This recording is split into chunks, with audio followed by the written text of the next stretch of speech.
Hello, everyone. A very warm welcome to day three of PHARMASTEER 2024.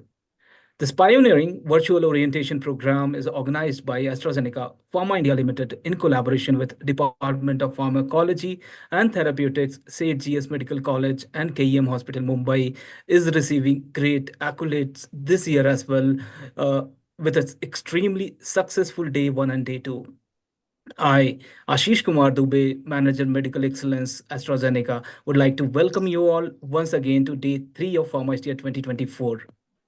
We do have extremely exciting agenda for the day, and without any further ado, let us dive into our first session of the day, which is artificial intelligence and machine learning utility in low resource healthcare settings. And for that, we have with us Dr. Chitej Jadhav. Dr. Kshitij is a distinguished leader and assistant professor at Koita Center for Digital Health, IIT Bombay, and a leading figure in the convergence of healthcare and artificial intelligence, holding an additional role as sectoral expert in healthcare and AI and chief project coordinator at the Central Project Management Unit, IIT Jammu. Dr. Jadhav is deeply involved in AI Center of Excellence under Ministry of Education, Government of India, with a PhD in neuroscience from University of Lausanne and MD in pharmacology from St. GS Medical College. Dr. Jadhav applies his global training to strategically integrate AI technologies into healthcare systems. His research addresses critical challenges such as deploying AI in resource limited settings to enhance public health outcomes. His strategic vision and innovative research are transforming healthcare delivery and setting new benchmarks for AI integration in the field. With that, please join me in welcoming Dr. Kshitij Jadhav on stage. Sir, over to you. Thank you. Thanks a lot, Ashish. And I'll quickly share my screen. Thank you for this kind introduction. Please let me know if my screen is visible.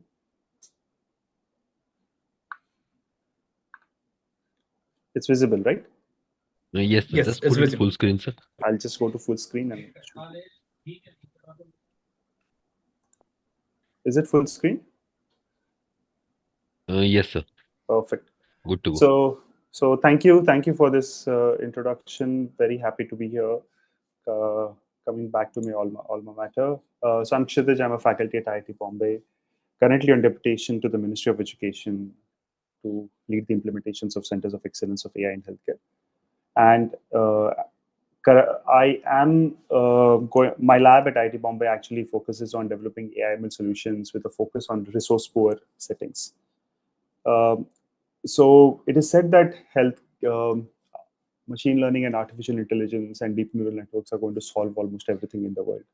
Right? It's saying that they will be useful for disease classification, drug target prediction, or disease prediction.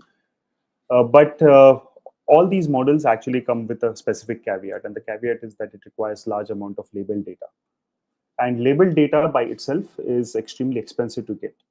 And labeling medical data is not like labeling a cat and a dog, right? Like if I tell my 6-year-old niece to distinguish from a cat and a dog, and I show one image of a cat and one image of a dog, my niece actually never fails to differentiate between cats and dogs. However, deep neural networks require large amount of labeled data.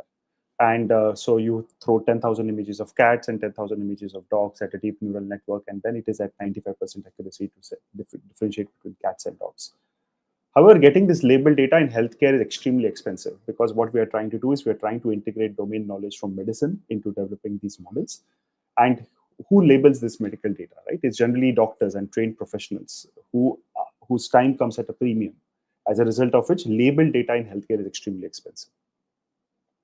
So there are several limitations to healthcare in India uh, in resource-poor settings, right? First, for example, the state-of-the-art AI/ML models are extremely data-hungry, and they are extremely expensive. Like I said, the human labeling cost is extremely high, and it does require a large amount of resources. So, for example, NVIDIA is now a $3 trillion company, if not more. And this happened after ChatGPT got launched, right? And currently, getting one DGX machine, which is one of the fundamental requirements for democratization of machine learning and deep learning solutions in low and middle income countries. So, what I will do subsequently now is that I will walk you through some of the problem statements that are being addressed in my lab, and we'll look at certain solutions. So let's start with the premise that what if there is no labeled data? How do you address such a scenario? So you have a large amount of data, but is actually not labeled. So how do you select the right examples of images and use them as exemplars to label a large amount of unlabeled data? So this work was actually done by three really brilliant students in my lab. So look at this workflow, right? What happens is if you have a large amount of unlabeled data, sorry about this, you have a large amount of unlabeled data, you use in an unsupervised manner, in an absolutely unsupervised manner, which means there is no labeling absolutely required. You use mathematically driven subset selection methods, and you select a small subset of images using the facility location function, which are representative of the larger data. And please remember again that this is an entirely unsupervised process, which means that you don't require labeled data at all here, just driven by mathematical formulae where we can determine which subset of images, a small subset of images, are giving us the same amount of information as the large unlabeled data set. Now, this small subset of images are then annotated by human experts. And let's say there are two classes. There is class A and class B. What we then do is that each unlabeled image is actually compared to these all images that are labeled by a human expert. So now we are utilizing a human expert medical personnel, but we're not utilizing that personnel to label everything. We're only utilizing them to label this small subset of images. And now we compare each unlabeled data point to say these 6 images. So when this data point gets compared to these 3 images individually, it is labeled as class A, but we see how similar they are, and you do some cosine similarity to determine how similar they are. And then you take this unlabeled image and you compare it to class B, and you say that it belongs to class B, but you again get some similarity metric for them. So now ultimately what happens is that each unlabeled image here has 6 labels. 3 of them say that they are class A, 3 of them say that they are class B. But importantly, they are also associated with some similarity scores with each of these labels. Now you can aggregate all this information that you have using the cage function here, which is developed at IIT Bombay, to label with very high accuracy all the images that are unlabeled. So we start with a very small budget of like 5% or 10% of the images, and you then are able to label a large amount of unlabeled images. And let's look at this, right? So if you have um, if you would have done this by randomly selecting images, so not doing intelligent subset selection, and you have done the entire process that I just explained, but not selecting them intelligently but randomly, actually your labeling accuracy would have been 50%, which is this orange line here, which is basically a coin flip, right? It's not good at all. However, if you start with an intelligently selected set of images, the subset selected images, and then go through the entire process, the labeling accuracy is approximately 87%, which is significantly higher than selecting images randomly. And it is also better than using deep neural networks, which makes it very interesting because deep neural networks actually require large amount of data. And here we are starting with just 20 images. This is not 20%, right? This is just 20 highly representative images. And you can see that there is a big difference already. So this is one process by which we are now developing increasing our ability to label a large amount of unlabeled data set while starting with a small seed set of labeled images. Now, what if you're constrained both by budget and data sharing? Like you say, hospital A and hospital B are not going to share data due to various constraints, but you want information from hospital A to be transmitted to hospital B so that you can share data, so that you can use that information here in hospital B so that you can label some information here. But due to privacy preserving concerns, you cannot share data. So to do this, we actually developed an algorithm called the discrete classifier supervised autoencoder, the DCACA, where we say that, let's say there are two sites, right? A donor site and a recipient site.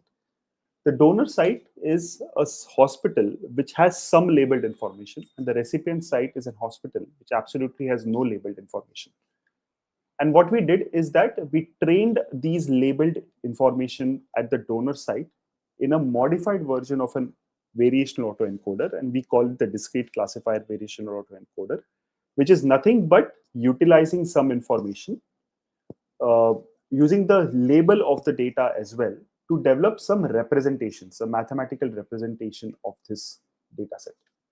Now, what we do is we transfer only the encoder or only the model to the other side, and we only transfer the representations of these images. Here, we are not transferring the entire image. We are transferring only the representations of these images to the other side. Now, this is nothing but a pre-trained model, right? Because we have just trained these on these small amount of data sets. And using this pre-trained model, we can pass these unlabeled images through this pre-trained model, get the representations, and then train a supervised machine learning model like support vector machines and others to predict the labels for this large amount of unlabeled images. So now what we have done is we have actually transferred the model itself, and we have transferred the representations of images without sending images per se. So we are preserving privacy and while still sending information. And this discrete classified supervised autoencoder is actually utilizing something called as contrastive learning, where you make similar looking images closer to each other and dissimilar images further away from each other. And you can see in a latent space representations, they are very different from each other. And as a result of which, you can train a classifier very well. What we can show here is that if you follow this green line, which is the model that we developed, by using very less number of labeled images at site A, which is the donor site, we are able to reach very high accuracy of labeling all the images at site B. And it is very similar to this maroon line. Now, what is this maroon line? This maroon line is actually a centralized convolutional neural network, which means we are not preserving privacy. We are actually transferring real information from one site to other, which indicates to us that despite preserving the camaraderie paper, which is the paper that we call here, with the architecture that we developed, we can transfer information from one side to another, and we can maintain privacy while still do not compromise on accuracy while transferring this information. And this paper is very, very dear to us because this was the first paper that I published when I came back to India at IIT Bombay. And this actually from ideation to submission and paper acceptance, the total period was like just 4 months. So done by only undergrad students in the lab. Now, one important thing, another thing that we have recently sent for publication is sent for review is the ability to disentangle the style and the anatomy of anatomical representations of structural MRI in a decentralized setting. So imagine that there are two hospitals. Again, you cannot transfer information. But if you do a structural MRI, if you do brain scan of my brain scan in one hospital and my brain scan in another hospital, the brain looks different. This is primarily because there are site-specific effects. Now, developing any model on the top of these, you need to bring the data distribution similar to each other. And this process is called as harmonization. Now, for harmonization, you have to actually transfer information.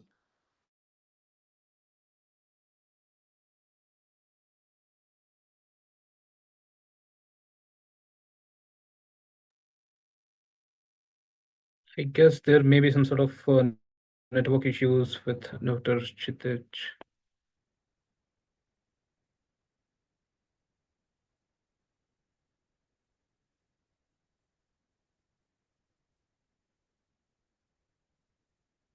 Padmija, can you call him and find out?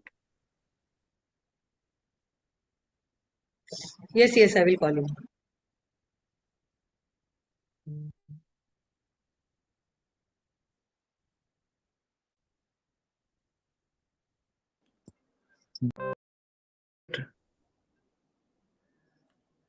Dr. Chitich, we lost you in between, last 30 seconds. Is this okay now? Yes. Yes, it's perfect Yes, now. Yes, yeah. So, from where were you not able to hear? We can't The slides see are your not screen. visible. Okay, let me the reshare. slides and Let me reshare. you are on the prism slide.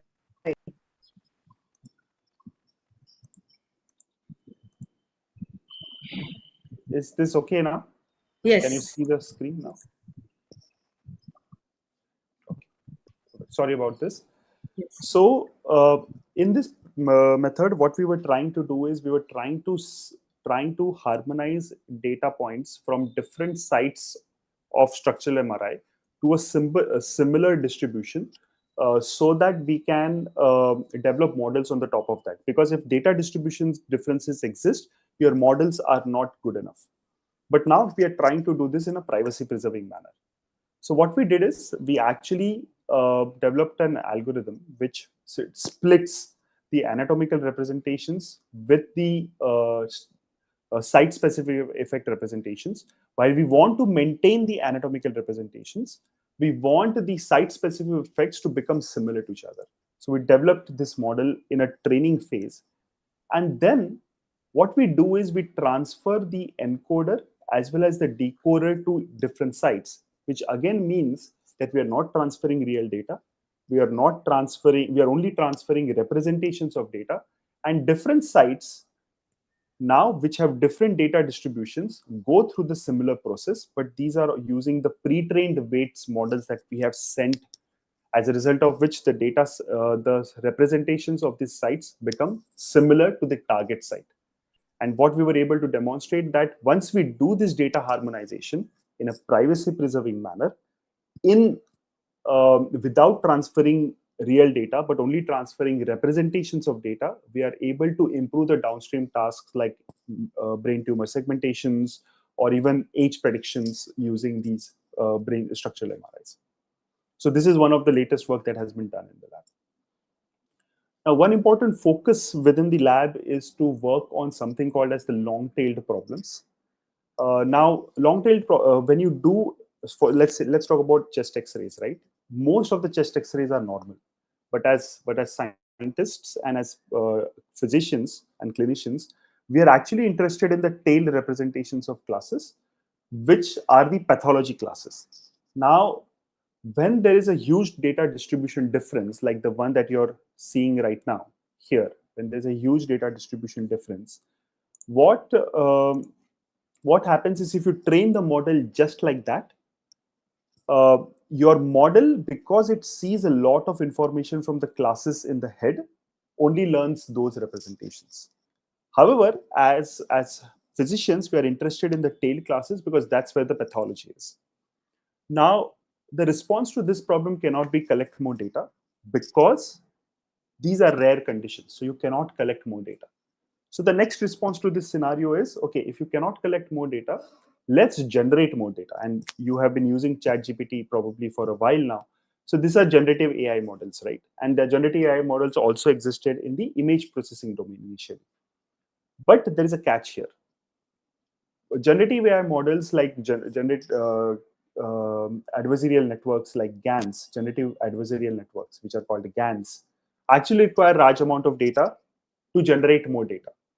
So now we are in a catch-22 situation. We actually want to generate information or more new data points, synthetic data of new data points from the tail classes. And the problem there is less representation. So how do you handle this problem? A lab actually in the West came up with something called as one-shot GANs, which means that using generative adversarial networks, you can, using this GAN architecture, you can only send one information, one data point, which is one image, and you can generate several images. But soon we realized that if we do this with medical data, most of the images generated are exactly similar like the original image, as a result of which your models start overfitting. So now we have to select images from the generated images which are diverse enough from the original image so that they can be added to the training data set, increase the representations of these classes, and then do classification. So for doing this, a really talented student in the lab, Kunal, actually develops a new metric to select information. So what Kunal did is that he used the generated image and he compared it to the original images, and he split it into a spatial metric and a content metric. The spatial metrics telling you where the information is, and the content metric is what is the information in that image. And we developed a metric to determine, basically using Bhattacharya distance, which is mentioned here, we were able to determine that we can select the bottommost 10 percentile of the images to be added to the training data set. And this is what happened, right? And if you look at this particular data set, this is an open source data set, and you can see the representations of this skin lesion called dermatofibroma. There are very few images as compared to melanocytic nevi, which is large representations of images. And if you do this using the classical methods, the accuracy, the classification accuracy is only 5%, which is really bad.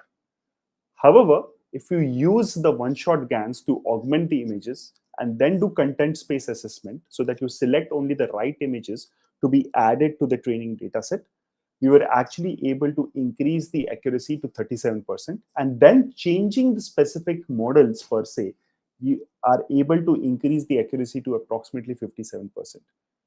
Now, is it perfect? Absolutely not, right? But with limited data, this is only what you can do. And what we're trying to do is, in this resource constraint scenario, how well can you optimize your performance? Let's skip this because this is again talking about long tail problem, and we developed a new method, a loss function to do it. Let me talk about large language model work that is happening in the lab. So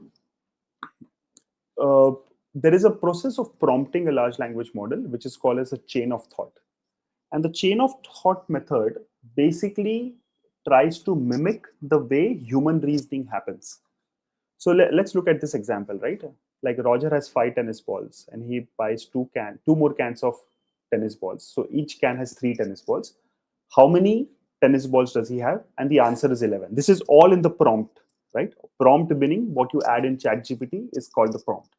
So we say, okay, we put a question, we put the answer, and we ask a very similar question. So this is called one-shot prompting because you're giving one example of how to answer. So when you ask this particular question and you give only the answer and you ask a similar question, like cafeteria had 23 apples.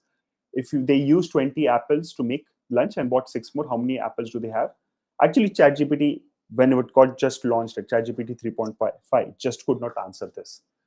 And there's a very famous tweet where a man actually asked ChatGPT what is 2 plus 2, and ChatGPT said it's 4, and then he said, oh no, my wife says it's 5, and ChatGPT responded by saying, okay, your wife is correct, it's 5. So basically, what I'm trying to say is that you should not ideally confuse fluency with intelligence. Just because language models are able to generate language correctly does not mean that they are intelligent. But you can actually extract a large amount of information from these language models. So an example of this is like a chain of thought prompting. So you ask a similar question, but now you decode the answer also, right? You say, okay, Roger started with 5 balls, 2 cans of 3 tennis balls, each is 6 tennis balls, 5 plus 6 is 11. So the answer is 11. And then you ask a similar question, the same question, and it is able to answer the question correctly while using the similar technique that you taught the model to utilize. So what we wanted to do is, can we do something like this in the healthcare as to when we reach when a patient walks through the door, and can my model do reasoning to reach the right differential diagnosis? Because generally till now, how models have been functioning is that you generate a response, and the correct response is generated, but you don't know what are the individual steps that have gone through this process. So we developed something called as 5-shot chain of thought prompting for the medical domain, and this is how it looks like. So this is the model that we developed. So you ask this particular question. A 59-year-old overweight woman presents to the urgent care clinic with complaints of severe abdominal pain for the past 2 hours. She also complains of a dull pain in her back with nausea and vomiting for several times. Her pain has no relation with food. Past medical history is significant for recurrent abdominal pain due to polylithiasis. Father has died at the age of 60 due to abdominal cancer. Temperature is okay, pulse is okay, respiratory rate is okay, blood pressure is okay. Physical examination is unremarkable. However, a CT scan shows a calcified mass near the gallbladder. Which of the following diagnoses should be excluded? Now, if you do it the classical way, it tells that you have to exclude the gallbladder cancer, but it does not tell you the reason as to why did it reach that answer.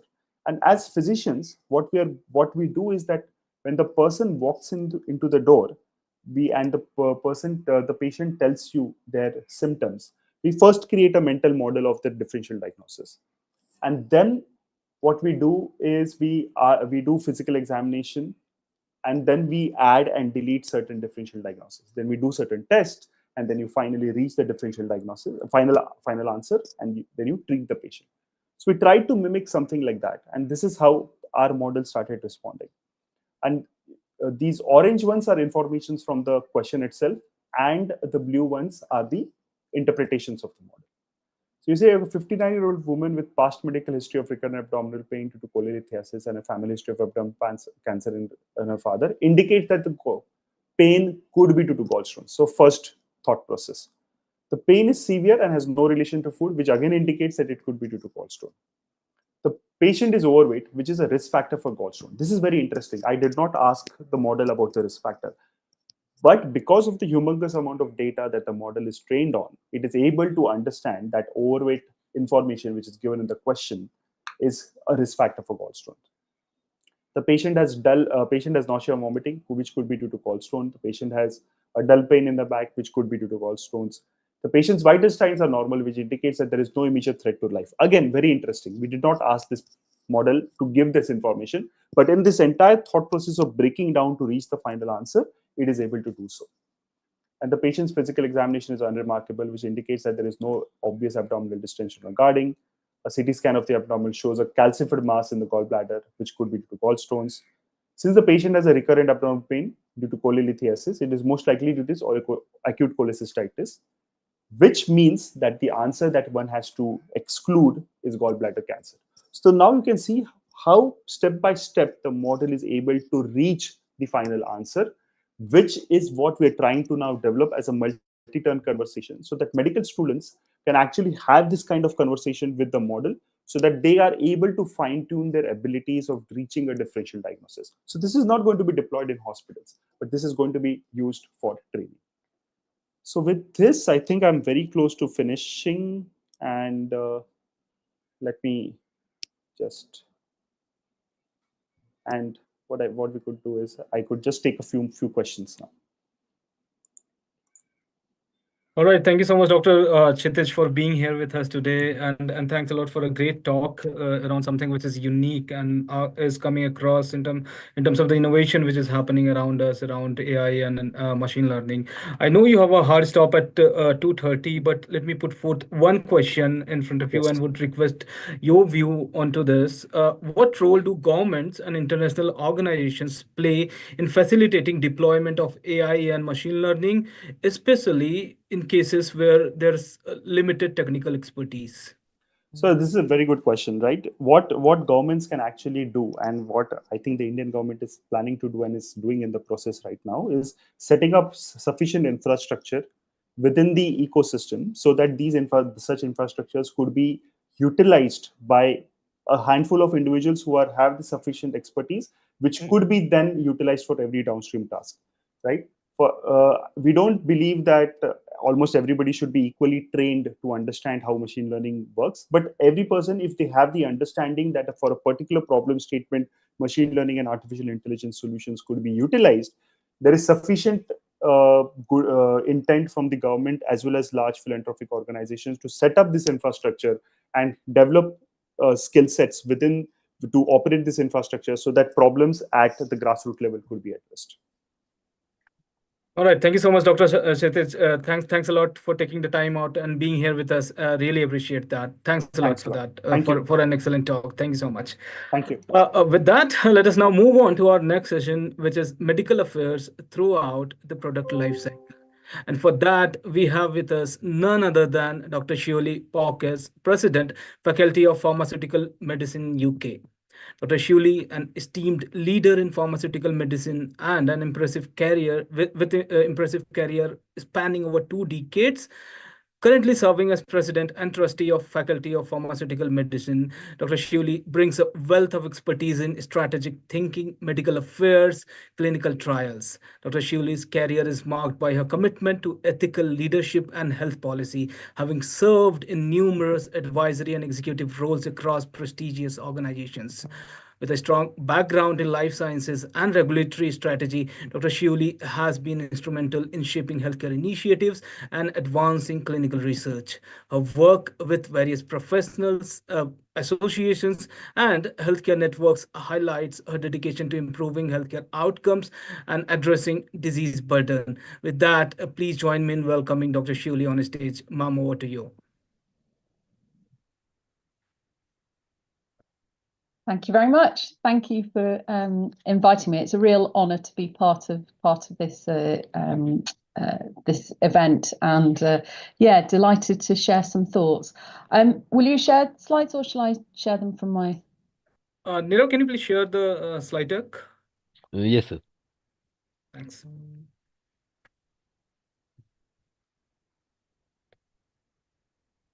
Just wait for slides to come up.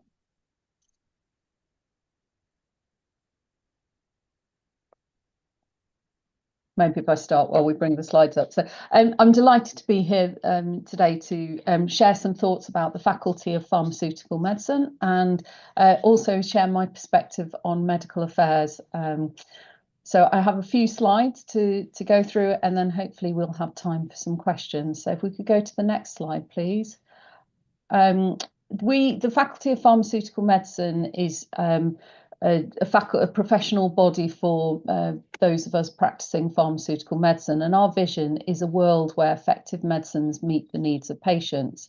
If we go to the next slide, please. What I'm going to cover today is a bit more information about the Faculty of Pharmaceutical Medicine, so what we do, then give my perspective on medical affairs. You've been hearing from some fantastic speakers and as part of this programme. So I'm just going to give you sort of my perspective based on my experience in medical affairs.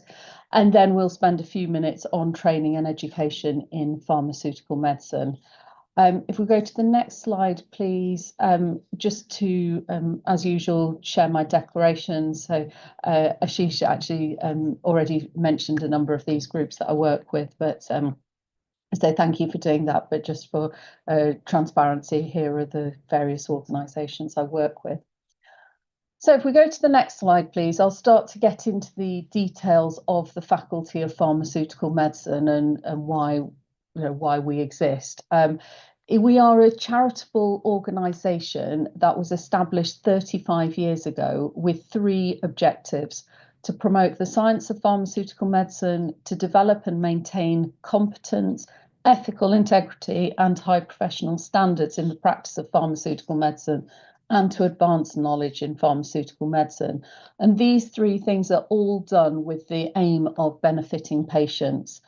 We have 3 parent colleges, as we call them. So the Royal College of Physicians of Edinburgh, the Royal College of Physicians of London, and the Royal College of Physicians and Surgeons of Glasgow.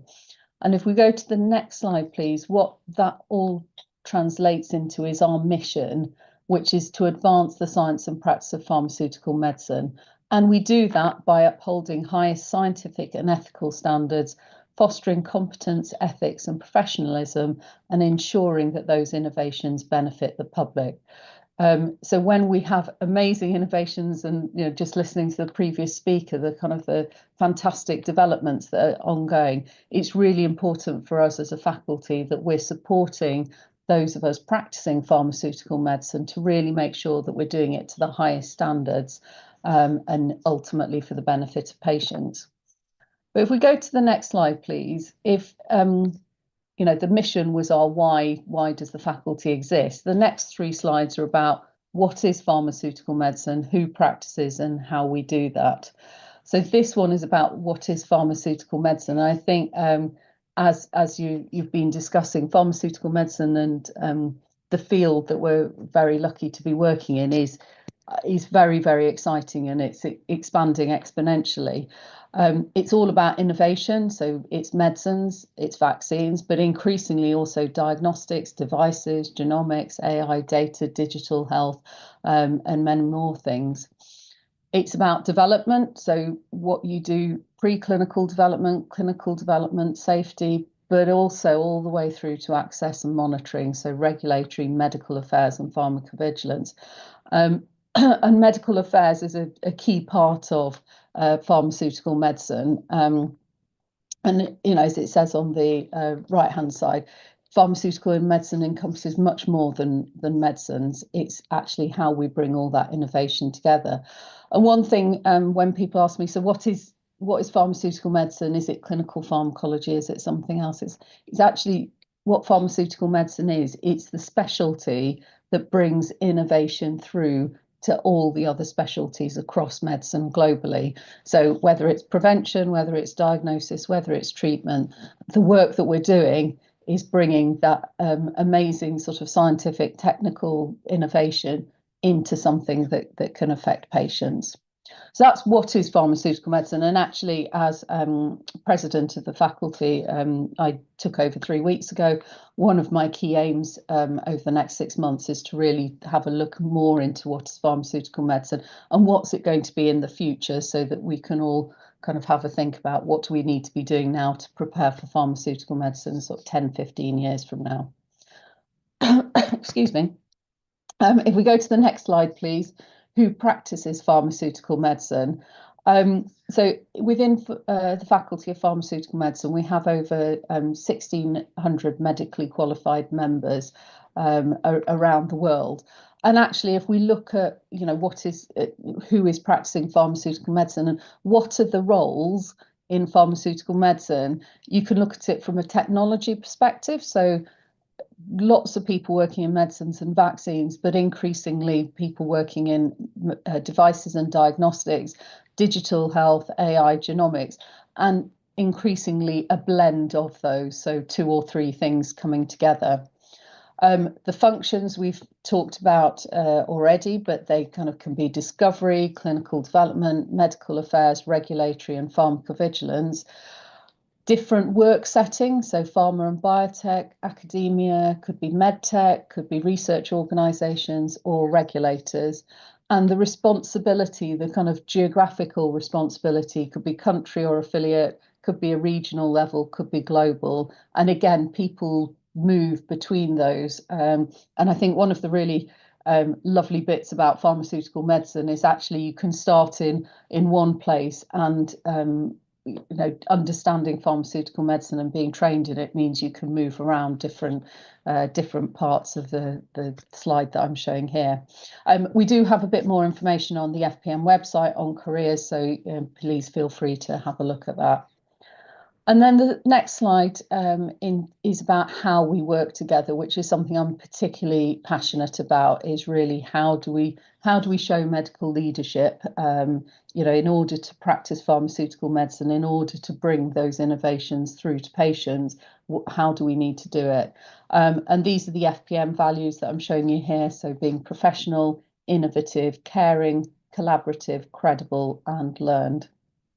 And as I say, that's really important to me, that we really think, how do we work together for the benefit of patients? Next slide, please. One of our key areas that we look at FPM is how we work with our global colleagues. So global engagement is really important to us, and we have a global forum, and we've sort of interact with a number of groups, and it's brilliant to be able to put PHARMASTEER on this slide for today. Thank you. So next slide, please. We're going to shift tack a little bit and now talk about my perspective on medical affairs. So this is very much a few slides on my personal perspective. So if we go to the next slide, please.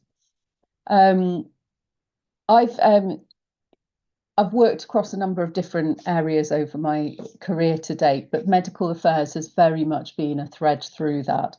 So I started in what you might call 100% medical affairs role with Boehringer Ingelheim as a medical advisor in the UK, then becoming head of medical affairs, and then moved into medical director roles where medical affairs was a key part of it, but alongside pharmacovigilance or regulatory or clinical development. So the sort of the broad medical director roles. And I've worked in the Netherlands and in the Nordics. I worked in Sweden, leading our Nordic team there, and also worked for Almirall in Northern Europe.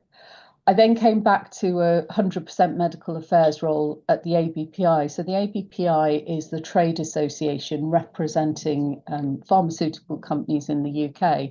And so that was medical affairs from a different perspective. So I didn't have products as such that I was responsible for, but I was working with the medical affairs colleagues in all the different companies on those areas of common interest. I then moved into medtech and software as a medical device with Precisia C2AI, and I've also done some independent consulting in medical affairs. And where that all leads me to is, this theme of, medical affairs is very much about translating that technology into practice to help patients. So if we go to the next slide, please. Thank you.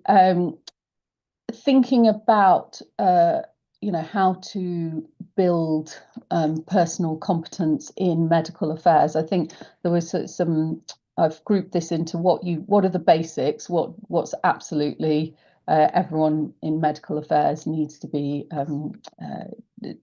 doing, then how you build it up from there, and then actually how do you get into that translating technology into practice.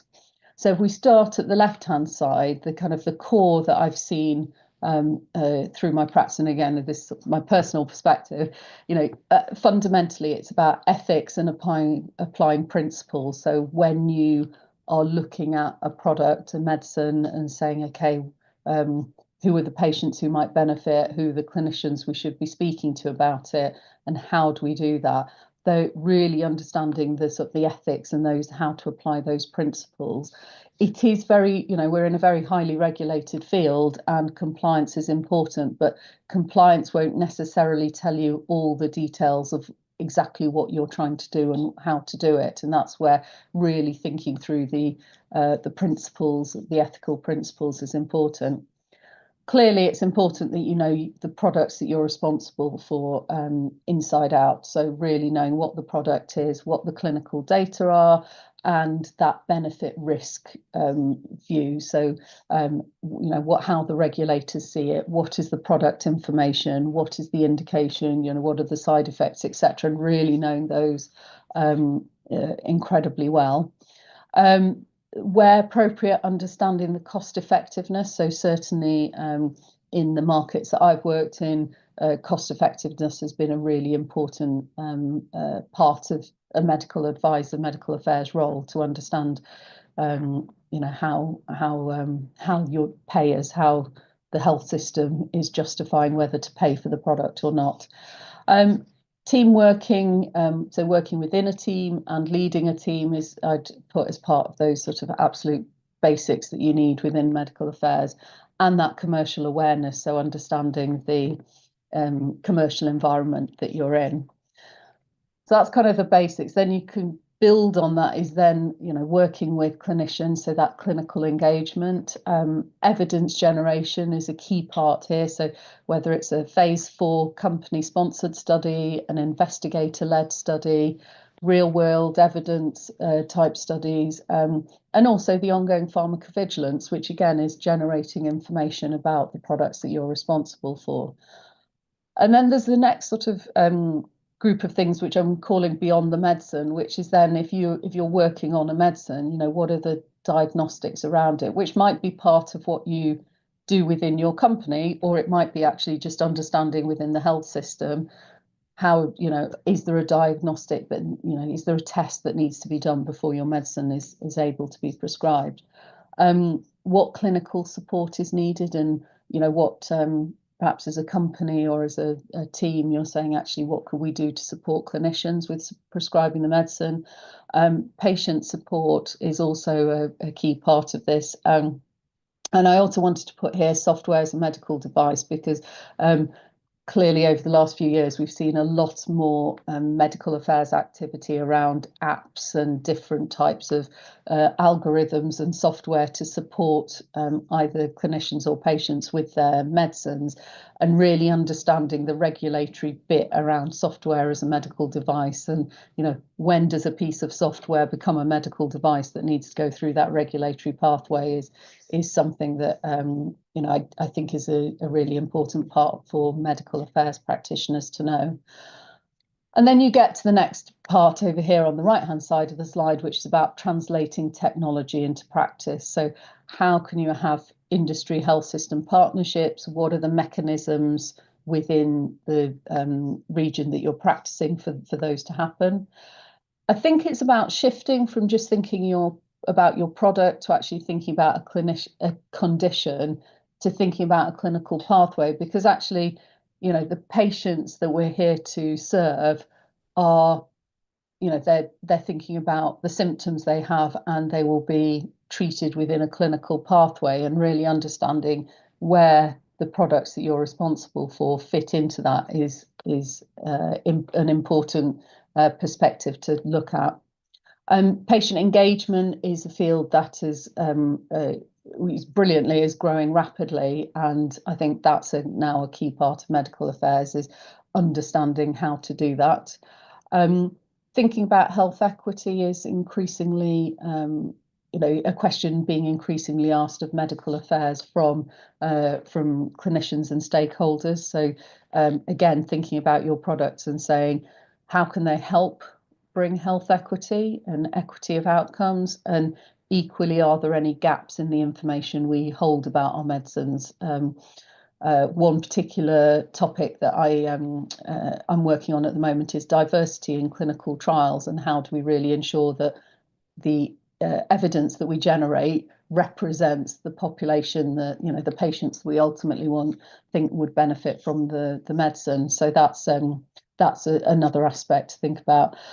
And then finally, environmental sustainability. So really thinking about when you're looking at your products, what's going on in your company, what's going on in the, you know, what does the health system expect? What do the people who are paying for your medicines expect that you're doing around environmental sustainability? And certainly in the UK National Health Service is very much looking to go to a net zero target. So there's a lot more work needing to be done about, you know, what is for example, the carbon footprint of medicines, and how is that measured, and how can that be reduced? So next slide, please. So where does that all lead? In the previous slide, I put it quite sequentially of how you might build up your competency and knowledge in that. But actually, I think it's, you know, like a lot of these things, they're all interrelated, and it's really a continuum. And I think if I had to sort of say, what are the absolute core things that you need, it's medical leadership, it's ethics and being able to apply those ethical principles in everything you do. It's having the technical competency, which, as I showed in the previous slide, the needs are growing there as the you know, the way we develop medicines and technology expands. It's really, really exciting, but it does mean that those of us practicing pharmaceutical medicine and medical affairs, need to make sure that we're on top of the technical side.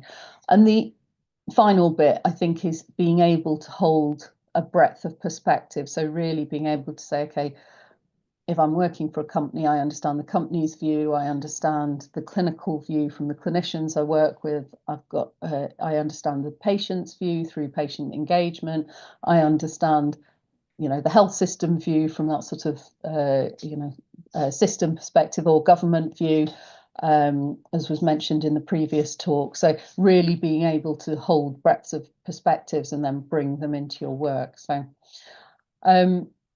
if we go on to the next slide, please. So what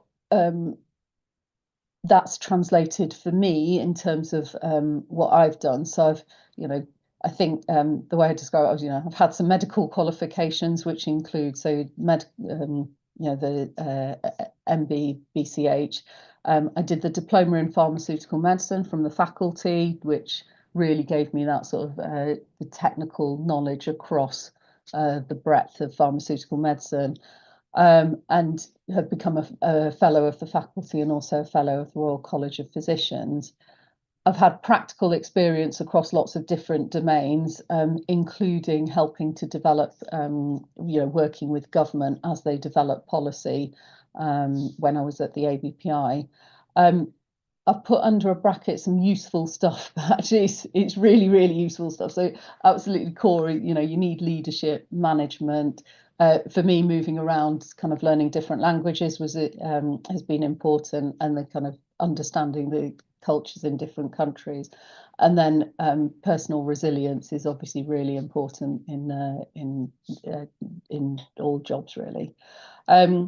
Different places and workplaces, and then the other bit that's important for me has been paying it forward. So that's training and coaching, it's leading the specialty, and it's also really leaning into these important areas that are emerging, for example, like the diversity in clinical trials area, or environmental sustainability and medical affairs, and how those go together, and really sort of say, okay, these are things that are emerging and important, and what can I do to pay it forward and move it forward?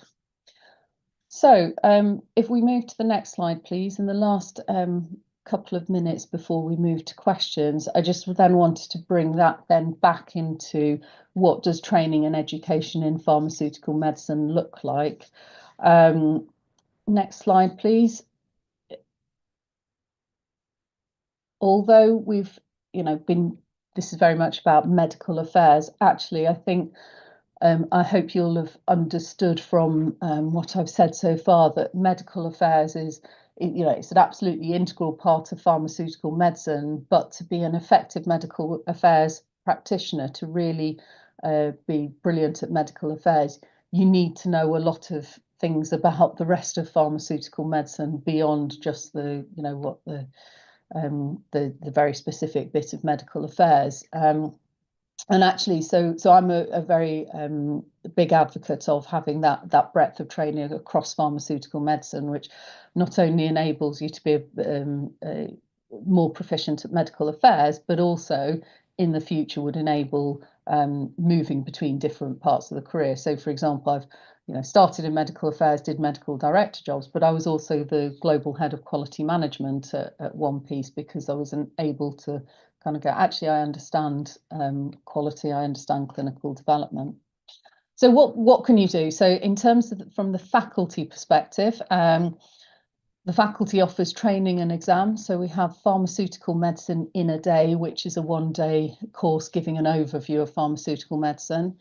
We can then go into more detail with the training for the diploma in pharmaceutical medicine, and I've got a slide on that in a second. And then we have a suite of exams, which again I'll go into in a second. You can also undergo specialty training in pharmaceutical medicine. So that's really demonstrating that you've met certain criteria across pharmaceutical medicine, and then that can enable you to go on to the UK General Medical Council Specialist Register. So that's saying that you're a specialist within pharmaceutical medicine. We've recently heard that the UK General Medical Council has approved the Diploma in Pharmaceutical Medicine as an acceptable postgraduate qualification to enable people who have that to go on the general, to apply to be on the General Medical Council register. Recognition, so membership of the Faculty of Pharmaceutical Medicine and fellowship of the Faculty of Pharmaceutical Medicine, and then also we offer continuing professional development, so symposia, training, different types of engagement there to help people who are specialists, but to help them keep them supported in terms of keeping up to date with new developments. We'll go to the next slide, please. So I said I'd talk a little bit more about the Diploma in Pharmaceutical Medicine and the exams. So these are delivered online, so available globally. The diploma in pharmaceutical medicine, the training module is 9 modules, which are listed here, which are designed, so they're designed where you've got 6 modules looking at content and then 3 looking specifically at the exam. So people can either do all 9 modules over the course of several months, or just do one module, and the one I've highlighted in red is probably the one sort of particularly for medical affairs, but as you'll see, the other ones all, as we've talked about, the other ones all overlap. And then in terms of the exams, the certificate in pharmaceutical medicine is open to physicians and non-physicians, and then we have the diploma is physicians. There's a certificate in human pharmacology, a diploma in human pharmacology, and a diploma in experimental therapeutics. So more information on the FPM website, so please do have a look.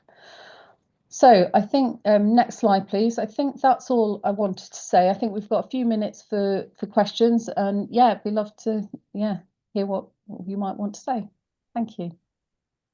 All right. Thank you so much, Dr. Shirley, for taking us through this excellent talk and highlighting about 360 degrees of pharmaceutical medicine. Thanks a lot for that. And we do have received some great questions from the live audience who are listening to us during the talk. And my first question to you, Dr. Shirley, would be how pharmaceutical medicine is different from medical/clinical pharmacology? Yeah, great question, and I think it's one that is one that we get quite a lot, and I get sort of say to people say to me, "Are you a clinical pharmacologist?" And I think there's clearly an overlap in that sort of, if you're working in medicines from a pharmaceutical medicine perspective, and you're working on you're responsible for a particular medicine, you do need to know the pharmacology of that medicine and really understand the pharmacology. And obviously clinical pharmacologists work on medicines and how prescribing them for patients and helping people in that way.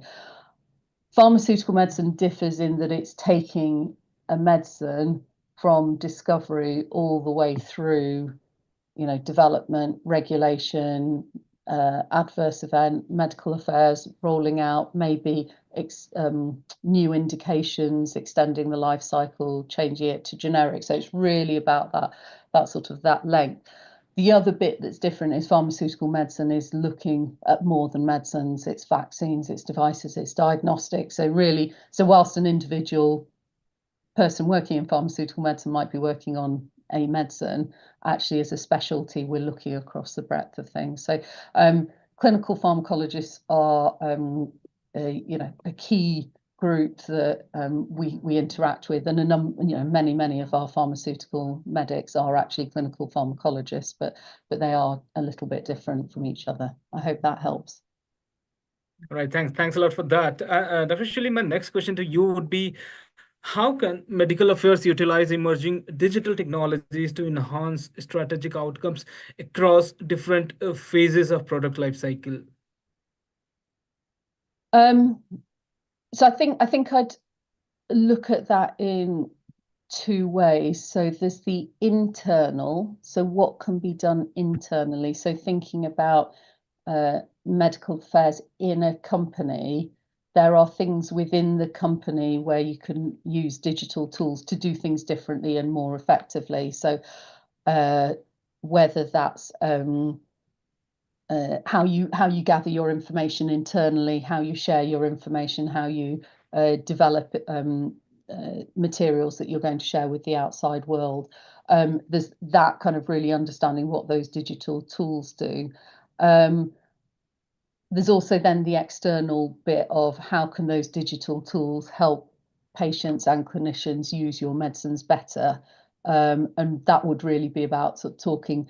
It's really about understanding, what's going on now for the condition that your medicine treats. Well, what do patients think? What do carers think? Where are the, if you're going to introduce a new medicine, what is that actually going to meet your patient needs? Or are they going to say, no, it's another new medicine, but my real problem is this issue over here. So I think digital tools have got so much to offer, but it's to do it effectively, it's really about understanding what are you trying to do with it. And then the other thing I would say here, and I know I said it in the talk, but I'll say it again, is when you're using digital tools, really understand whether it falls into the medical device regulation, and where does it fit in your regulatory framework. All right.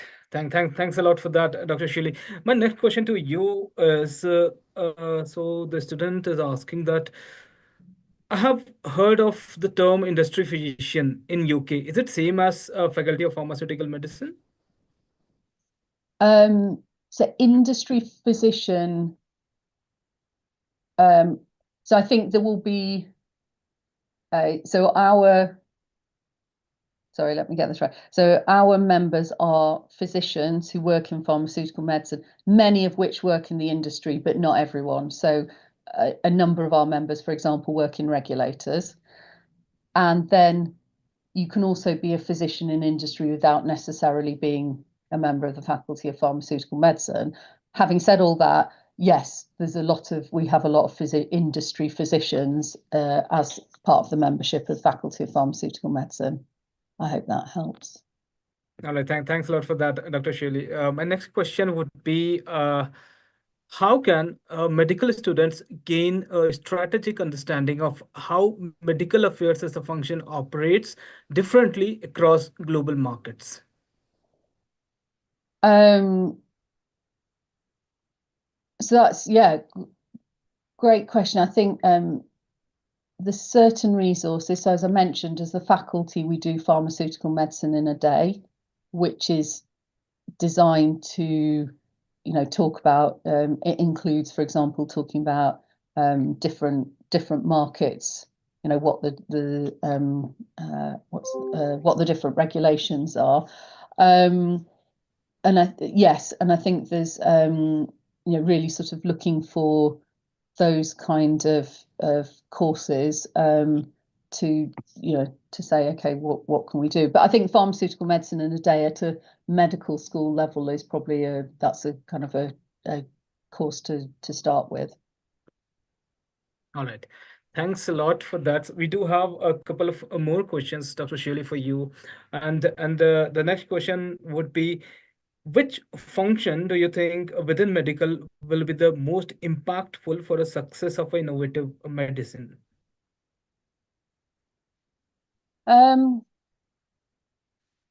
So within medical, I think, and I'm going to say caveat with the bias that I've always had. My career has been in medical affairs, but I would say medical affairs in that if you remember the slide I showed where we went from basic to building to translating that innovation into practice, actually with medical affairs, if you can bring those multiple perspectives back early into development, early into the company, so that when the company is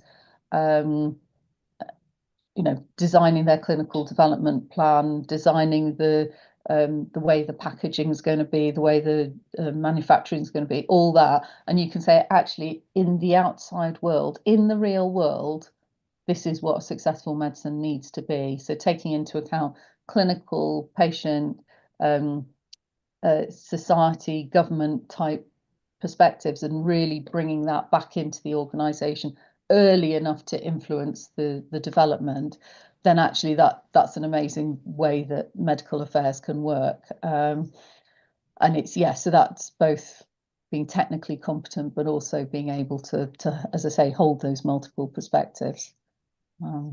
Right. Thanks a lot for that, Dr. Shirley. So my question would be, I know that you have touched base in terms of the certifications from the FPM. However, the question is, how can medical students develop strategic thinking skills based on the courses? Any recommendations around the courses or the certifications that they can use in terms of understanding the entire matrix, how medical affairs functions in terms of leading to the improved patient outcomes? So maybe you could throw some lights onto that, Dr. Shirley. Yeah, I think so. Yes, we've got the courses. We've talked about the courses. I think it's also looking for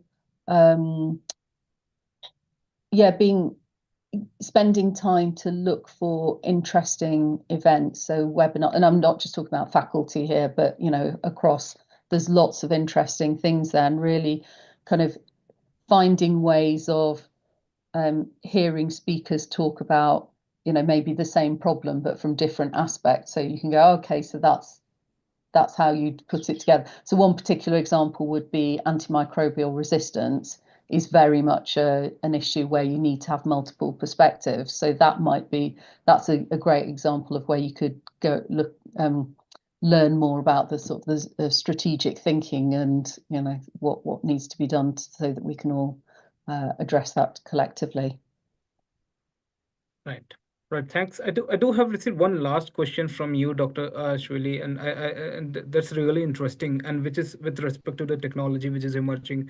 And so the audience actually wants to understand, do we have any example or the cases of translating the technology, the innovative science which is emerging across in terms of the clinical practice in pharmaceutical industry? So do we have any such similar examples which you could share with the audience?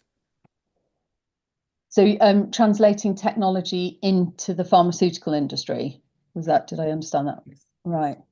Yeah, I think one of the, so what I'm seeing is that a lot of companies are doing, so if we take, for example, AI, a lot of companies are doing pilots of AI in different parts of their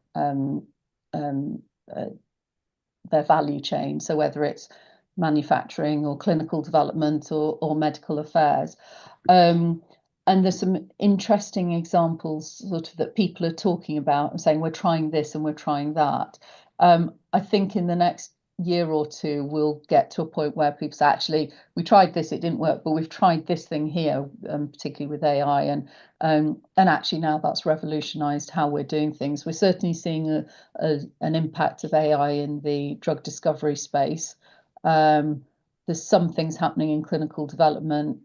There's some things being developed in medical affairs, but it's, as I say, it's in this sort of, seems to be in this pilot phase at the moment. But there's a lot of free webinars and things online at the moment to, if you want to pick up on the sorts of things that people are trying and how they're finding it.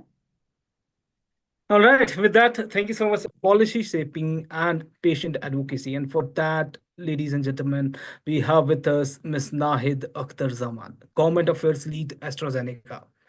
Ms. Nahid is a strategic leader in government affairs and public policy. Currently serving as Government Affairs Lead at AstraZeneca, Ms. Nahid brings over a decade of experience in policy shaping and fostering government relations. Her impressive career includes pivotal roles where she drove impactful public affairs initiatives and built a strong network across the ecosystem. With a foundational background in legal practice, Ms. Nahid combines legal acumen with strategic policy insights. Ms. Nahid's expertise in navigating complexities of government relations positions her as a key influencer in the industry.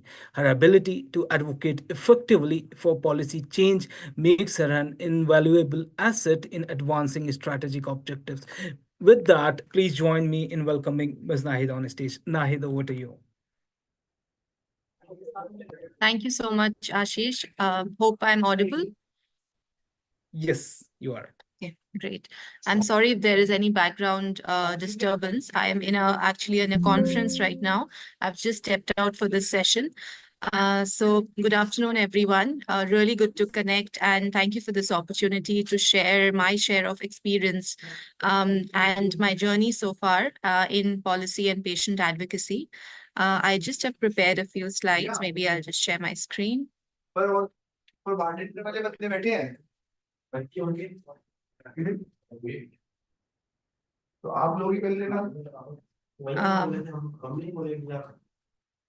Ashish, please let me know if my screen is visible. Yes, Nahid, it's visible. Okay, great. So yeah, maybe before I start, I will quickly introduce myself and what my background. I think Ashish has summarized my background, but what I do currently. So my name is Nahid Zaman. I look after policy shaping, which is government affairs and patient advocacy in AstraZeneca India. I joined Madam, AstraZeneca hello. almost a year ago. Madam, put the slides in a full screen. Okay, sure. Yeah. So almost a year ago, and it's been, I think exactly 1 year. I joined November last year, but it feels longer because, we've been really working on various initiatives that going forward, I'll share a few examples with all of you. Before that, just to summarize my, advocacy journey, I've been with organizations. So I've been in the healthcare space throughout. I've been with organizations like BMS, Bristol Myers Squibb, MSD, Boehringer Ingelheim, and now I'm with AstraZeneca. So, and throughout it has been government affairs and patient advocacy for me. And before I started this whole pharma journey, I was with a law firm. I am a lawyer, so I started my journey with a law firm. But the first, I think, that's how the whole policy advocacy interest started generated in me, is because when I was working in that law firm, I was assisting a senior advocate in all the pharmaceutical matters that were listed in the High Court and Supreme Court. So that's how I came to know about policy shaping and how important and how important a function it is to really, shape the whole ecosystem. This is, I think, just a slide to capture what exactly advocacy, patient advocacy groups are and why are they important and what are the key focus areas. So, for example, one very important piece is, what we do as a patient advocacy group is partner with patient advocates, top patient advocates in the country, active patient advocates who work very closely with the government of India. So broadly, if I want to bucket, the stakeholders that are very close to me and I've been working in almost 10 years now are patient advocates and the government of India. And when I say government of India, I mean different departments, because you know how dynamic a country India is. So different departments, depending on the therapy area you're working on. So for example, I'm currently working on rare diseases, right? So that's my focus area in AstraZeneca right now. So I work very closely with the Ministry of Health and Family Welfare, ICMR, Indian Council of Medical Research, NITI Aayog, and Department of Pharma, NPPA, CDSCO, etc. So just naming a few to show you, to give you a glimpse of, how important and intertwined the whole system is. And the objective, definitely, it goes without saying, is ensuring that the patient voice is heard in every decision making, and not just at the level of discussions, but at the level of decision making, and at the national level as well as the state level, because we know that it's important to acknowledge at the federal system as well as the state systems, right? Because health is a state subject in India. Why is it important? I mean, I just wanted to capture this bit because if I speak honestly, I think earlier I haven't seen, as I've progressed in this journey, the patient voice or the work of patient advocacy groups have really evolved over the years. Earlier, there was not much recognition. If you go to the Ministry of Health, if you talk to an officer and, really talk about a patient journey, a patient who is suffering and needs access to a particular medicine or need access to funding, there was not a streamlined mechanism. But now that the ministry acknowledges, sorry about the background noise, now that the ministry acknowledges that, there is, a proper channel, and, patient advocacy groups are welcomed, are as part of certain decision-making committees as well. So just to give you an example, like I said, I work in the rare disease space. So there is a very important policy, which is the National Rare Disease Policy. Some of you might be aware of that, where there are decisions which are taken about inclusion, exclusion, any amendment of that particular policy. So there, what I'm doing is I'm working with a patient group in that therapy area. And, we had a really good meeting with the ministry. We really had the message that, sir, if a patient group, if you are doing the amendment at the end of the day for the benefit of the patient, so the patient voice has to be there at the table. So now, after multiple meetings, the decision of the chairman is the next committee meeting, the technical committee meeting, that patient group will be a part of that upcoming technical meeting, which I feel is a huge accomplishment, because whatever decision will be taken, the patient voice will be at the center, because it will be a transparent process, so we will also get to know that if what the message is, and it is a win-win in both the sides.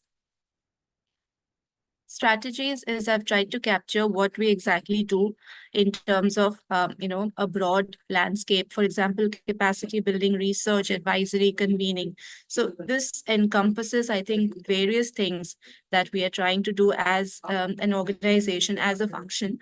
And of course, we do it very cross-functionally. So for example, if there is anything to do with research, so I work very closely with the medical team. So that is very, very important to have that cross-functional connect on any initiative.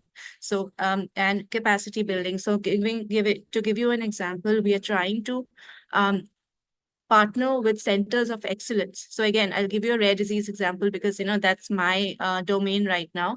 So capacity building, what we're trying to do is we're partnering with a patient group of a particular therapy area in one disease area, and then partnering with AIMS Delhi. So we have already, floated the proposal, and it is absolutely, the end objective is how does the patient go to the hospital, receive the treatment, and be timely diagnosed, and, those operational gaps, because there are many issues that we have been able to identify, of course, with the help of the nodal officers, with the HCPs, and how we can come together, as a holistic group, and really bridge those challenges.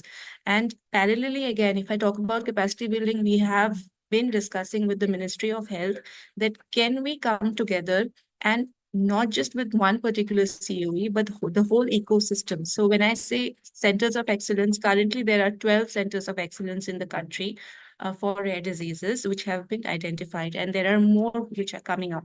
So we are trying to, so this is another parallel advocacy piece that we are driving, is we are telling the Ministry of Health that can we have sort of a MOU where companies, not just AstraZeneca, but different companies can come together with the Ministry of Health and, bring our expertise on the table and really strengthen the rare disease ecosystem. So the reason we are trying to drive is particularly in rare disease, because I'm sure you will agree that it's a very unique space.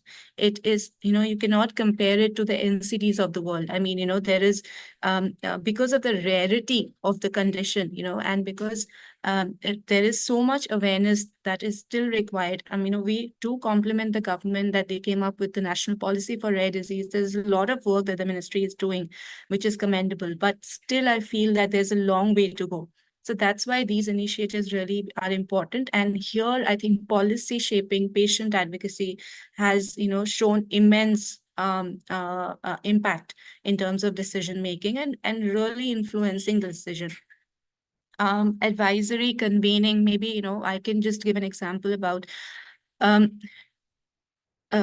patients. So for example, in my role, I work very closely with patient leads, as in, if there is a patient group community and there is a patient, the founder, for example, I work closely with them to ensure that if any policy level discussions are happening, the patient is taken into consideration at all the ground level challenges.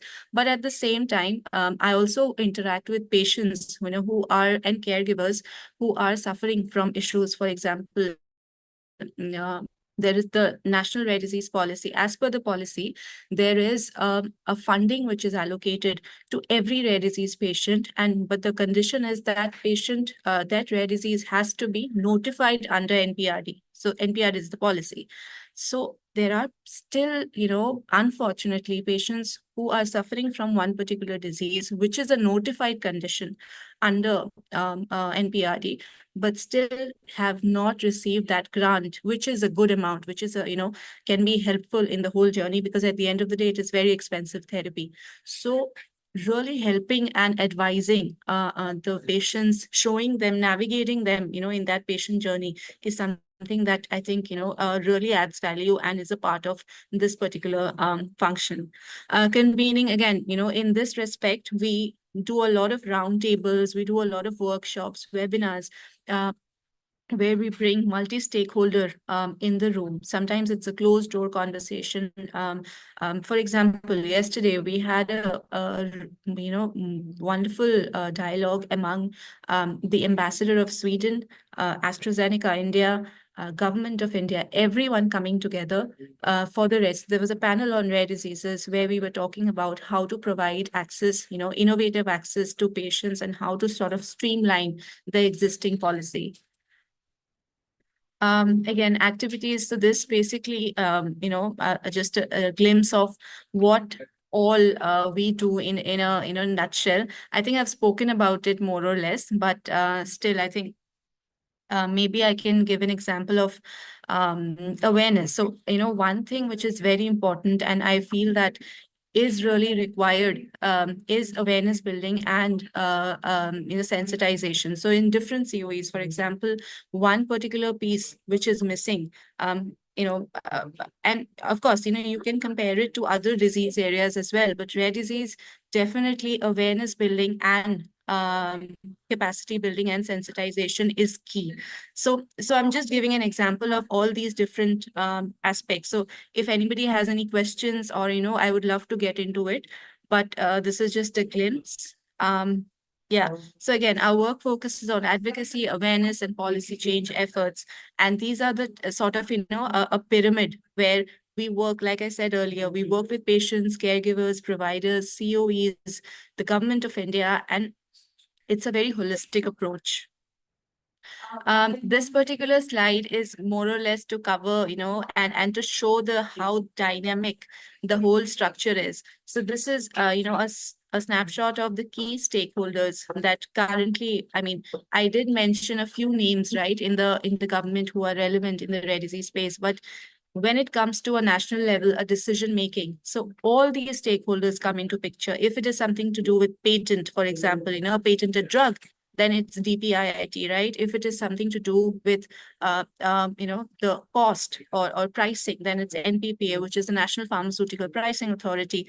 Then also, if there is something that, for example, needs, there is an issue with access to funds. So there has been times that we have a reach to the Prime Minister's office, to really raise the voice and make the government understand that this needs priority. So just giving an example of how important it is and how dynamic a country in India is, so that, it works in a very, sometimes I will agree that becomes complicated because of the whole diverse structure, but yeah, and these are, different roles to play for the different functions. This particular slide, I've captured the key influencers. The government side you have already seen. So apart from that, patient advocacy groups. So these names are few of, who I work very closely with, and who over the period of time have really become very close to the government. So for example, if there is a decision making which is happening at the national level in the Ministry of Health, they partner with these organizations at the patient advocacy groups. And, one very important piece that I missed mentioning is working with industry associations. So there will be issues in a company which will be specific, which will be very independent to your, challenges that, for example, AstraZeneca is facing, right? So there we drive it in our own way. We go to the ministry, we work with patient groups, etc. But many a times there are issues which are industry issues. So for example, you must have recently seen the GST rationalization of oncology drugs. So that was an issue, that was an industry issue, and we were working together. And when we work together, it becomes a unified voice, and we have seen several successes to really, make the industry understand that it's a strong message, and it's, the industry is suffering, and you have to, if you need access, if you access and innovative medicines in the country, the challenge, it has to be a conducive, conducive environment for us. So of course, with logical, with reasonable arguments and representations, we have been able to achieve that. So for example, the GST rationalization bit, with the help of patient advocacy groups, with the help of associations like OPPI, US India Strategic Forum, which is the US ISPF, FICCI, CII, we have worked with all to really bring that, that message upfront with the government, and to showcase that why is it important. Because many a times it becomes like, you are a multinational, you're here to, sort of for your objective, but no, we really, but I'll also commend that now the government has also started understanding that it is for the bigger picture, for the patient, and how it is going to benefit the patient. So I think holistically, all of us together, I think we have come a long way. And this is just a glimpse of how we have sort of worked together. This slide kind of, portrays, I wanted to give an example of what we have been able to achieve by what I just spoke about, the collaboration, the partnership with the government, with patient groups, with, policymakers. So for example, one thing that we were really driving, again, in the rare disease space is increase the funding that I previously spoke about, that there is a funding which is allocated to every patient which is not suffering from a notified condition under NPRD, right? So earlier that funding was, a particular amount. Now it has increased. Why? Because we have been telling the industry, we have been telling the government that this is not enough, given the cost of treatment, given, and of course, when we tell the government that the cost is high, we also say that, so we are also going to do our bit. We will also come with PAP programs. We will do our bit. We will also tell our global that to meet the India standards, and that discussion is ongoing as we speak. There are multiple discussions which is ongoing. I'll be happy to, get into it more details later. But that is something that we need to come at a standard where we can meet together. So that is one. And again, the centers of excellence. I mentioned there are 12 centers of excellence, but earlier there were 8. Again, this has been, I think, a push from the industry, not just AstraZeneca, but a push from the entire industry that we need more centers of excellence, because, it has to cover all territories. But 12 is also not enough. We are still pushing for more.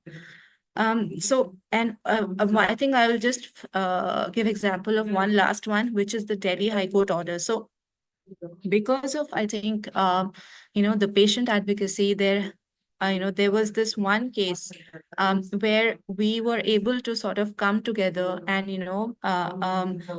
really tell the ministry, really tell the government that we need a committee, a really, a dedicated committee, which will look into the cases, which will look into amendment of the policy, because earlier there was no such focus. But thankfully, now we have something called the National Rare Disease Committee, which comprises of very high ranking officers, of course, and a few other officers, and who, who are solely looking into these issues related to rare diseases in India. And this is not the only one. There's one more, which is known as the Central Technical Committee meeting, CTCRD, which looks into the technical aspects of things. So that is also, I feel, a big achievement. Of course, there's a long way to go, but a big achievement in terms of really the administrative part and that coordination between the ministry and the 12 COEs. So just, this is, I think, a short glimpse of what what I do and my team does in AstraZeneca India. But happy to maybe get, if there are any questions, to get into that. Thank you so much, Nahid, for an excellent talk and making the audience understand that why and how this entire ecosystem is actually interconnected when it comes to putting the patient first overall in terms of policy shaping and patient advocacy. Thanks a lot for that. We do have received a couple of questions from the students while you were live during your talk, and my first question to you would be, what are the biggest challenges facing patient advocacy in the pharmaceutical sector today, and how can these be addressed strategically? Sure. Definitely there are challenges, especially because you are the face of the pharmaceutical company, face of a multinational company, and you talk to the government about patients. So many a times you will receive some comments which are not encouraging, like like I said earlier as well, that you are a multinational company, you have to make your business, you have the revenues involved, but how you structure your conversation. So my, I think, mantra has been throughout this journey is I never talk about the medicine. I talk about the patient, that we need access to the patient. The medicine, the efficacy, effectiveness, everything has to be well explained. And also, when I go meet an officer, one huge learning, which was not there earlier for me, I used to think that medical is medical. I'm here for policy and patient advocacy. But if I go meet a senior officer, I want to be well equipped. I should have the acumen of the molecule that I'm talking about. And to really read, I think that has really helped me to really read more and more about what I am trying to tell the government, what is the basic science behind it. Of course, I'm not a doctor, so I won't know the technicalities, but the basic part, which I can convey to the officer, and as per, to the best of my capacity. And I think one strategy really helped is, over the period of time, really having a, connect with the officers, really knowing which door to knock. For example, if there is a file on pricing issue, or there's a file on access. So you have to know which stakeholder, which is the right department for you, so that you know the protocol, you know where to sort of route your journey. All right, thanks a lot for that, Nahid. I know we are over time in terms of the because our another speaker has also joined, but I want you to answer this particular specific question, which is actually came from Dr. Bala Divakar. So, for someone who is pursuing law right now, what should be the choices of electives that would help me towards career in the patient advocacy and policy shaping? Um, I mean, Yeah, so I think for me it has been interesting because I honestly 10 years ago did not even know there is something like this that I can opt for. I thought that I'll become maybe litigation, because that's how I joined that law firm when I was interning. So I was an intern, and then I started working full time with them. So when I was working and I got to know about policy advocacy, because I was working for those pharmaceutical matters, is when I realized that there is such a opportunity, and it's a very interesting opportunity, to be honest with you. Of course, it takes a lot of patience because you work with the government, so you really need to policy making doesn't happen overnight, so that is there. But definitely it feels good because you are ultimately making a change at the national level. So, but having said that, if there is a law student, for example, who is pursuing law and wants to explore this side, about advocacy, about policy shaping. So I think not just healthcare. And nowadays it is, there I see it in LinkedIn and everywhere. These profiles of government affairs and patient advocacy there. So I think it's very much now. The role has very much evolved because I think because of the importance and the role it has played.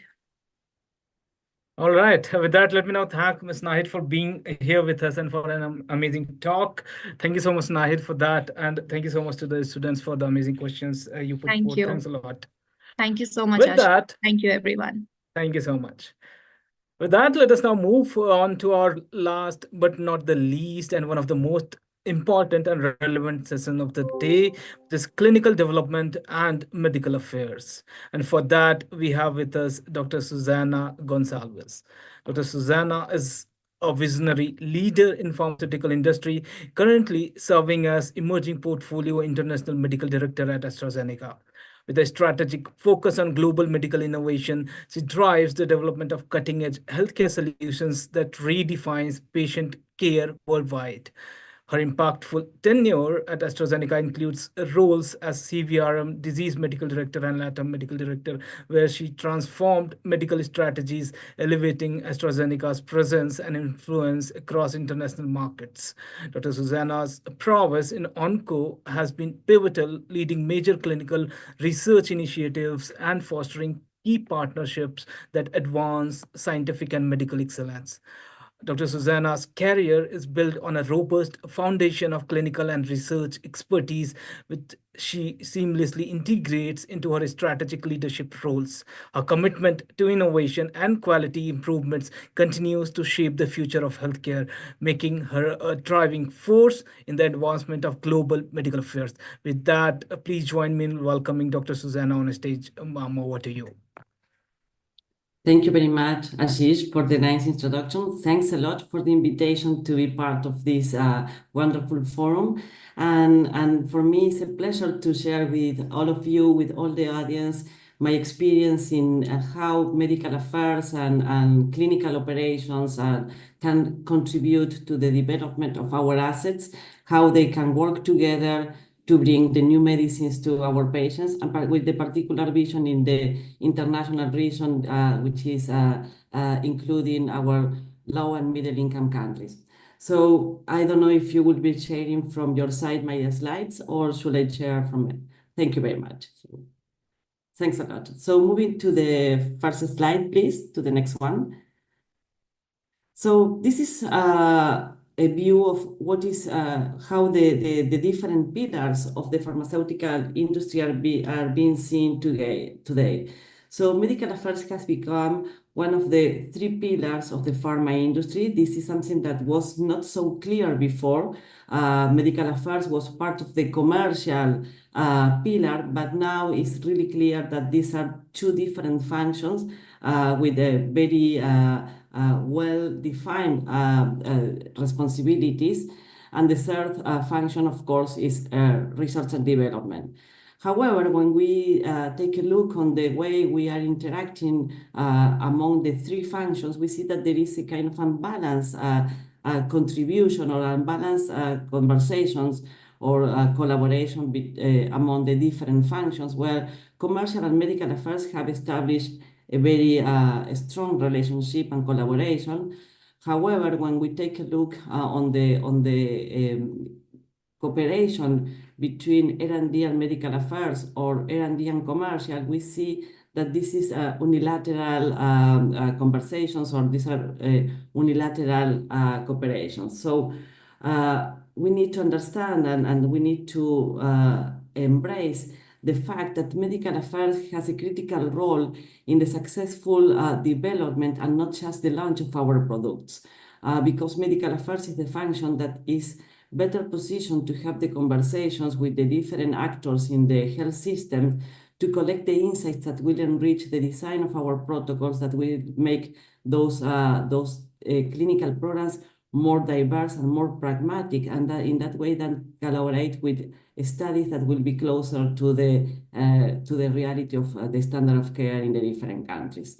So moving to the next slide, what we are pursuing with the approach that we have is to move from a traditional model where medical affairs was part of the commercialization of the products with very little or sometimes no input at the early phases of clinical development planning, and that way missing opportunities to incorporate the patient needs, the health ecosystem needs in the design of the clinical studies. And if you move to the next one, so to become, the next slide, please. So becoming a more balanced participant in the clinical development early phases, and being able to co-create the clinical studies that at the end will deliver the labels that will allow the commercialization of our products in the markets. So as much as we can incorporate the needs and the realities of the standard of care in the early phases of the clinical development, and supporting the clinical research teams to overcome the barriers for enrolling the patients, Our medical affairs teams will be collaborating, but also learning from the beginning of the development of our molecules, which are the barriers that we need to overcome to make the commercialization of the products and the adoption of the innovation easier, with less need to do what we call market shaping. In that way, we have started to collaborate in a closer way with different functions that in the past we were not used to even to talk, like R&D and regulatory functions from the global teams to make more evident that the insights from medical affairs are key to enrich the design of our protocols. So as you can see here, we have different stages where medical affairs can collaborate in improving the design, the implementation, and the launch of our products. So at the very beginning, one of the key aspects is to increase the participation of experts, of doctors from our countries, the ones that have experience in implementing clinical trials, but also have experience in how the treatment guidelines are being designed. So the objective is to have them being part of the advisors committees that are in charge of the design of the clinical trials. The second aspect is to have a strategic participation of the different countries and the different and the sites across the world in the clinical trials. This is something that across the industry has been embraced to increase the diversity and inclusion in the design, but also in the implementation of clinical trials, having included the different populations in the registration clinical studies. The third part of this medical affairs vision or responsibility is to complement the data that is delivered by the clinical trials with real-world data that needs to be offered to the different actors to complement understanding of the unmet need that is being addressed with the new assets that are part of the clinical protocols. So this is part of this is like a part of how medical affairs is collaborating in the development process from clinical development planning to the commercialization. So as is evident in this picture, medical affairs is the only function that will be present across the whole life cycle management of the product, making the virtuous circle close the needs of every actor. So moving to the next slide. I would like to split the models of collaboration in these three different phases. So, and how the different functions in medical affairs are collaborating with the different functions in R&D and commercial. So at the early planning of clinical programs, in general, the medical affairs functions that are having this close collaboration and cross-talking with R&D are more regional or global medical affairs, but these global medical affairs teams are fed by the insights and the needs that our local marketing companies, our country's medical affairs are bringing to them. This global or regional input is incorporated in the study design, but also is used to have like the right balance and strategic country allocation of our clinical trials.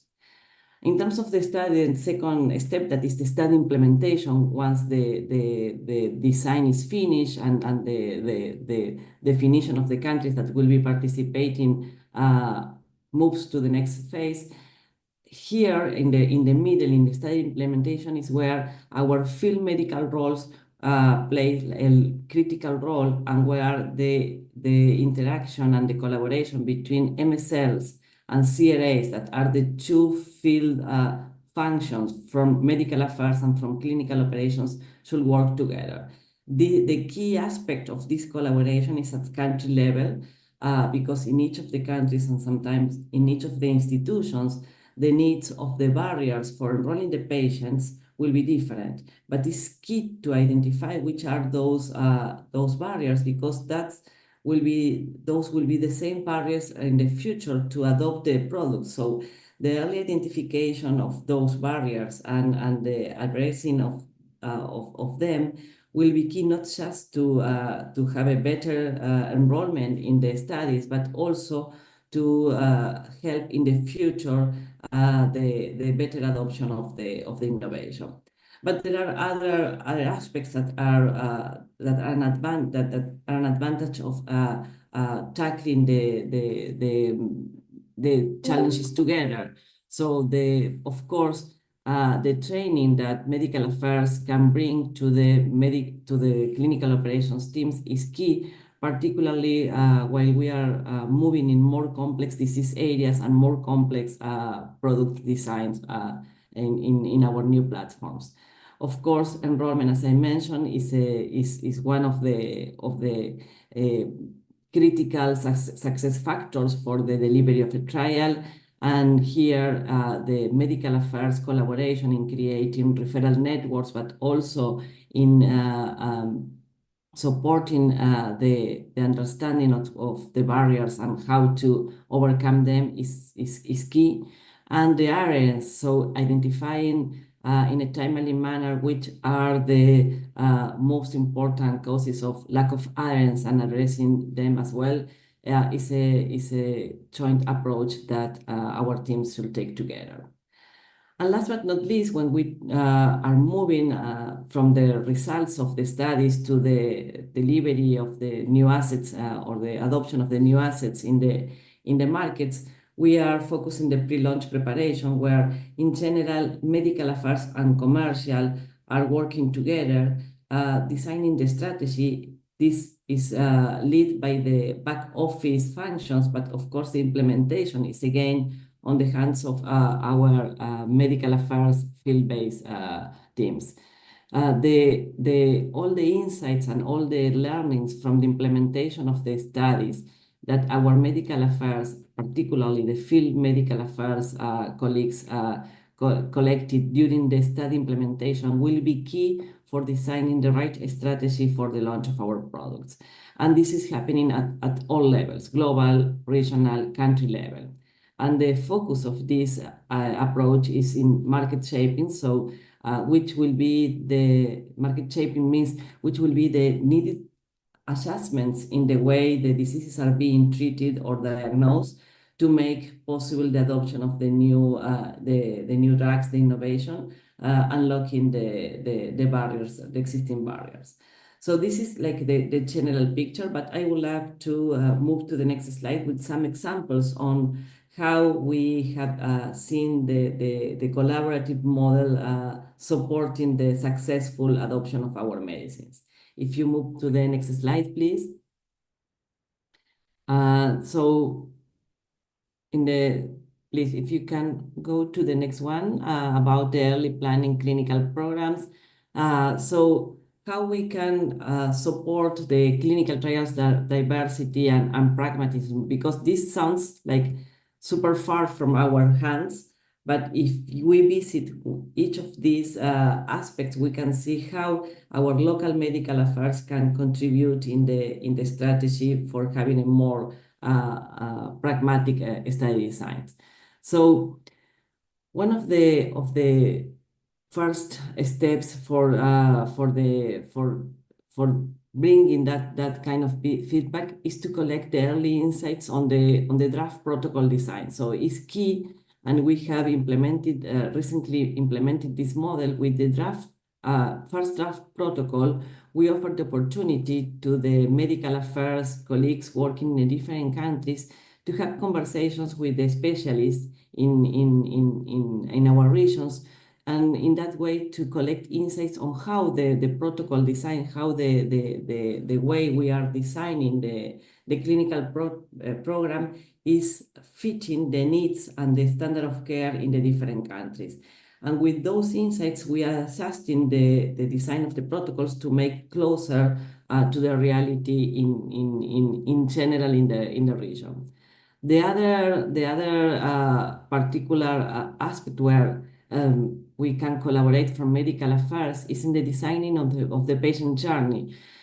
So we can understand which are the different steps of the patients for a given disease is following, and where we have challenges to find the patients, to make the patients being diagnosed, to make the patients being treated adequately, or the patient being added to the treatment. So this is a key aspect and a key strength from medical affairs that should be incorporated in the early strategy of the clinical programs design.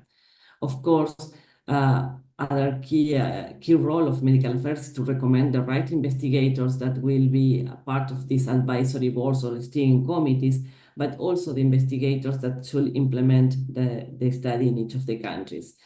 Additionally, which are medical affairs should be in close conversations with our regulatory colleagues to understand which are the requirements from our regulatory authorities in terms of targets, in terms of the number of patients, or the different aspects like complementary real-world evidence that is needed if the design of the protocol is not enough to support the future registry of the product. So understanding the country's strengths and opportunities to contribute to clinical programs is the other key aspect. So we understand that there are countries where we can have a bold enrollment and can contribute a lot to the success of the implementation of the clinical trial. So these are all aspects where medical affairs has a key role, plays a key role in the successful planning of our clinical programs. And this is something that the R&D teams have understood and are more and more open to have these bilateral conversations with medical affairs to plan accordingly and to, at the end, have a more successful implementation of the trials. Moving to the next slide. So once the study is started, there are different aspects where our teams can work together. And as I mentioned, this is more about the cross-collaboration between the field medical teams. Of course, training is a key aspect, while in general, medical affairs is training the CRAs and helping them in acquiring the familiarity with the disease area, with the assets, is something that also in a bilateral way helps the medical affairs to have a more robust understanding of the clinical operations, how clinical studies are being delivered, and is a very pragmatic manner of having more experienced medical affairs colleagues that then will be able to run our medical affairs studies, real-world evidence studies. That is part of the responsibility of medical affairs, for sure.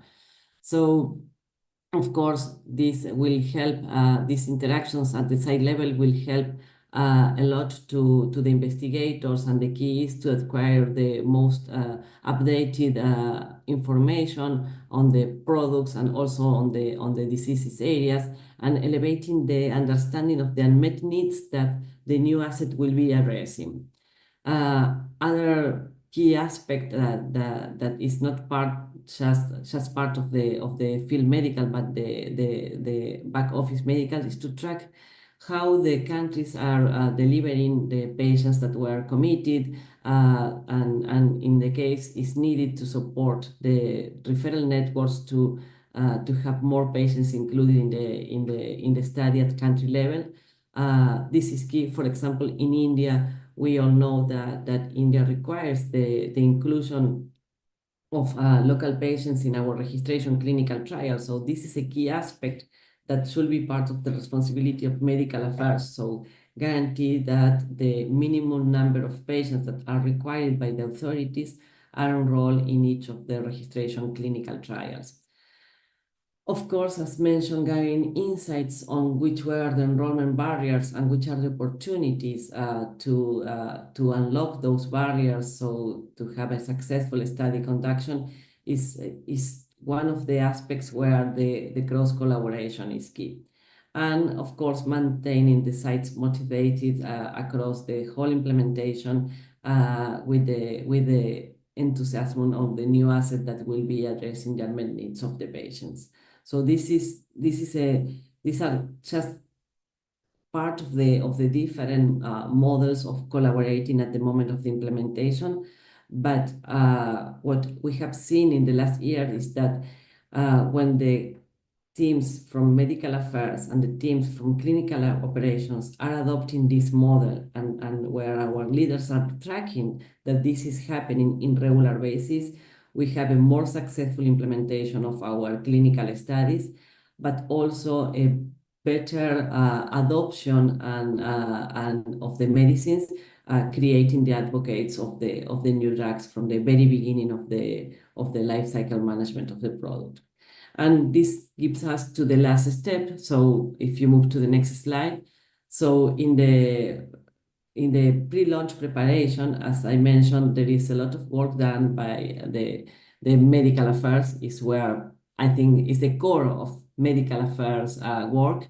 But as you can see here, the medical affairs teams that participate, that are participating in the planning and implementation of the studies will be having advantages because there will be an opportunity to create advocates of the new molecules. The investigators that are using the molecules in the clinical trials become advocates of the new assets, so are aware of how the molecule is working, which is the indication, the precise indication, so are the ones that are more familiar with the information about the future label of the product, are understanding which are the market shaping needs to be done, and working in a timely manner to adjust the market's needs to have a fruitful launch of the product.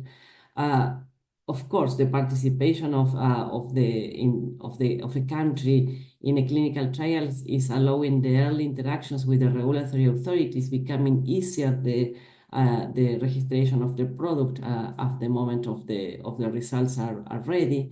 The local experience of the HCPs can be shared in parallel with the standard of care of the market with the different peers, no matter the others were not part of the clinical trial.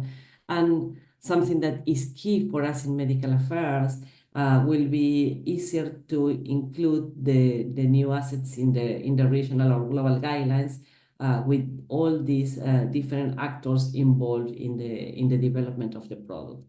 So if you move to the next slide, I would like to finish summarizing why it's so important to not just to have the clinical studies in each of our countries, but also to be responsible and embrace the collaboration for the successful implementation of our clinical trials in an end-to-end model, because this is giving multiple benefits for each of the actors of the environment. First of all, this is good for the patients because we are bringing additional options for the patients with unmet medical needs. Every time that we are running a protocol is because we are bringing a new molecule that will be first in class or best in class. This is the approach of AstraZeneca in our case, but I think that most of the innovative companies are looking for that to offer new and better solutions for the patients that have an unmet need. No matter if the patient is in the active or placebo arm, the patient will receive the best standard of care in the health system. We are elevating the care of the patients always when participating in a clinical trial. And for many patients that have no cure or that are suffering from severe diseases, this is giving them a sense of purpose of having that kind of condition. So, and we, the ones that have the possibility of working directly with patients participating in clinical studies are aware of that. This is good for the health system because is elevating the standard of care for in every institution participating in a clinical trial. The quality of work, the quality of the standards are being elevated.